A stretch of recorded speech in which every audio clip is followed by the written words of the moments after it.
Sega really wants you to play Sonic games. iOS ports, Steam ports, collections, plug-and-play games, collections, remastered editions, iPod ports, the N-Gage, the Gamecom, collections, licensed Genesis clones, collections. I have played Sonic 3 on more consoles than I can count. 7. That's why I'm surprised one of Sonic's earliest games, SEGASonic the Hedgehog, has never received a re-release. Hey, commenters, going down to the comment section, hold your actually for a moment, we're gonna get to the answer. And also commenters who are gonna go comment actually ironically because of what I just said, you can stop too. SEGASonic the Hedgehog was an arcade machine released exclusively in Japan in 1993. It's one of the few games that uses the title SEGASonic as opposed to just Sonic. Apparently Sega had lost the exclusive rights to the name Sonic, so there were a few games that used this title instead, including SEGASonic Cosmo Fighter, which is a ride-based game, and SEGASonic Popcorn Shop, which is a vending machine with a minigame installed. Some collectors and arcades stateside have imported this game, notably Galloping Ghosts in Illinois, but none are in my area, so I've never had a chance to play the machine. There were plans to localize this game for North American audiences. There exists updated artwork for Dr. Eggman where he's redesigned to look like Dr. Robotnik from the American Sonic the Hedgehog show.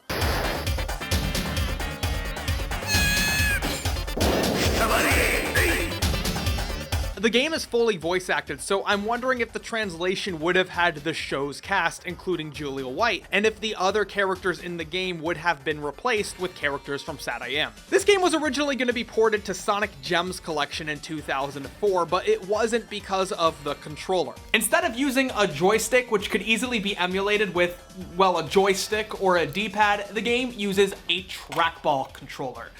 I'm emulating this. Getting the controls to work on MAME with a trackball mouse has been a whole hassle in itself. I got the controls to work to a point where it wasn't getting in the way, but I'm going to limit my critique on the controls of the game itself. This is not representative of the actual machine, so please take what I say with a grain of salt. The game sees Sonic the Hedgehog and two new, 25 years ago new, characters being kidnapped by Dr. Eggman and brought to Eggman Island, which has 7 levels in total with up to 3 players at once. However, I've been unable to play with all of the characters at once because I only have one trackball mouse and no friends. It's your standard level fare: lava, laboratory, a desert level. How innovative. 25 years ago innovative. It's an isometric platformer, so it's like viewing a board from a top-down angle. The trackball allows the characters to move in a 3D space, and you keep moving. If you stay still too long, level obstacles such as a rolling spiky pin, falling platforms, and fire will catch up to you. It's an arcade game, so it's designed to get you off of the machine or put more quarters in as fast as possible. The only control available besides movement is jumping, so most of the game is obstacle dodging and turning, with there being occasional obstacles in your path that you have to break with your jump before continuing. I would describe the game as arcade difficult. I died a lot, but I wasn't stuck at any point. I just kept moving along. Now, if I were playing this on an actual arcade machine, I wouldn't get very far. But because I'm playing it on MAME, I can just stock up on credits as if I had quarters! A million allowances worth of quarters! But there were moments that were frustrating, like in the desert level. There's quicksand, and no matter how much I jumped or rolled the trackball around, I just could not escape this obstacle. I died. A lot. This is the only time where I felt like the game was unfair, but you can just continue right where you left off anyways. This is not a game that's designed to be played with unlimited credits, and that's fair. But there is a point at the end of the 6th level where you have 20 seconds to escape Eggman's lair. If you lose, there's no continues, so that's the only point I had trouble with. This is a really fun game. To say that I enjoyed it wouldn't be an understatement, because it's a perfectly adequate description for how I felt. SEGASonic is full of that Sonic the Hedgehog charm. Expressive character animations, fun cutscenes, and the music.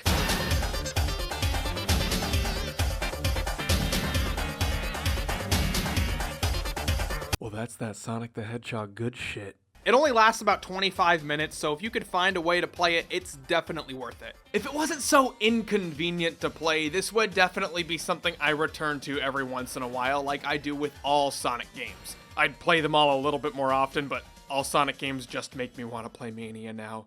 So let's talk about Mighty the Armadillo and Ray the Flying Squirrel, the two characters introduced in this game. So they have been missing for a while. In a series like Sonic that celebrates its wide cast of characters, it's odd certain ones seem to be forgotten. Mighty reappeared in Knuckles Chaotix on the Sega 32X in 1995, and they both appeared in the Archie comics where they joined Team Chaotix. By the way, the off-model, officially licensed art from the Sonic comics is my favorite thing. Ray, on the other hand, hasn't appeared in a game since. There's been a desire to see these characters come back in more than just an Easter egg form, and that's finally happening with Sonic Mania Plus, which is releasing later this year. Neither one of these characters had any special abilities in SEGASonic the Hedgehog, so I'm curious to see how they'll be integrated into Mania. Best case scenario, they're given their own unique abilities, and the existing levels are expanded with character unique pathways. Worst case scenario, they're just a Knuckles and Sonic clone. But if this is the case, I wouldn't be surprised if they added a third additional character to also give Tails a counterpart. Also, I think the isometric view of Sega Sonic opens the door for a cool special stage idea. It's a shame that this game hasn't received a modern port or really any port at all. I could see it working on a DS console or on mobile with a virtual trackball. I could also see it working with the joystick. However, instead of emulating the trackball controls with a joystick substitute, I imagine that the game's code would have to be built from the ground up, so the joystick sensitivity could replace frantically spinning or lightly spinning the trackball. You'd also have to change the credit system for it to work outside of an arcade machine. Instead of dying and continuing right where you left off, it'd probably have to be changed to where the character has to restart the level if they die. That way the game could last a little longer. But even if the game's controls could be replicated with the joystick, part of the charm of this game comes from the trackball itself. The frantic movement of the game feels even more absurd and fast because you're constantly rolling this thing around. What makes this game fun isn't something that could easily be replicated, and the game is fun. However, like most Sonic games I play nowadays, it just makes me realize that every Sonic game is inferior to Sonic Mania. So welcome, new viewers who discovered me on the trending section on YouTube earlier this week. That was something I wasn't expecting, and I was very confused, and even I'm still confused now about it. Thank you to YouTube for featuring me. If this is your first video, be sure to subscribe, and if you're already subscribed, hit that little bell. People aren't getting my videos, and it's making me sad. Also, if you want to stay up to date with just what's going on in my life, including conventions and streaming, be sure to follow me on Instagram and Twitter. The links are in the description down below. Anyways, thank you for watching. Welcome to the new viewers. I'll see you maybe in like 9 days or so.